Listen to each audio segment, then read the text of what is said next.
Mula Hilaga, Timog Silangan at Kanluran, mula po dito sa Pilipinas, saan mang bahagi ng daigdig naroon ng bawat isa, ang inyo pong lingkod, mundo at karunungan ay buong pusong naghahangad na naway ang lahat ay makapamuhay ng ligtas, mapayapa at maunlad.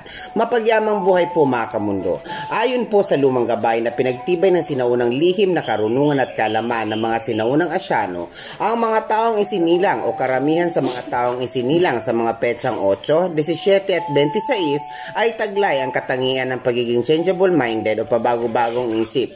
May tuturing na biyaya ito para sa iilan sapagkat kadalasan sa pagiging changeable-minded nila ay nagliligtas sa kanila sa posibleng kapahamakan.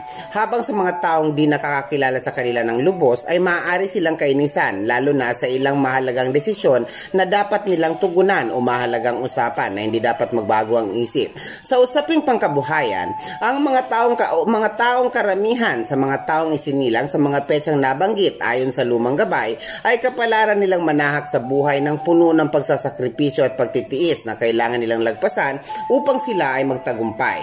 Marami sa mga taong isinilang sa ganitong petsa ay kapalaran magkaroon ng matagumpay na mga anak sa ilang piling larangan o bukasyon sa buhay, habang ang ilan naman ay kapalaran magkaroon ng anak na disgrasyada. Ayon din po sa lumang gabay, sila po ay pinapayuhan na mag-ingat mula sa aksidenteng pangsasakyan.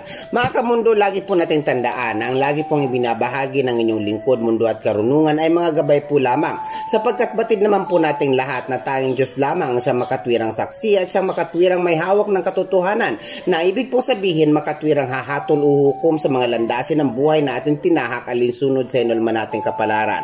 Ito po ang mundo at karunungan na palagi po nagpapaalalang patuloy po nating pangalagaan at pagmalasakitan ng kalikasan, maging mga aso at pusa upang araw-araw po nating mabatid ang balansing enerhiya ng ating kapaligiran. Mga kamundo, ito po muli ang mundo at karunungan na lagi po nagsasabing patuloy po tayo mag-iingat, hanapin ang mga bagay makakapagpaligaya sa atin. Mahal ko po kayo, maraming salamat po.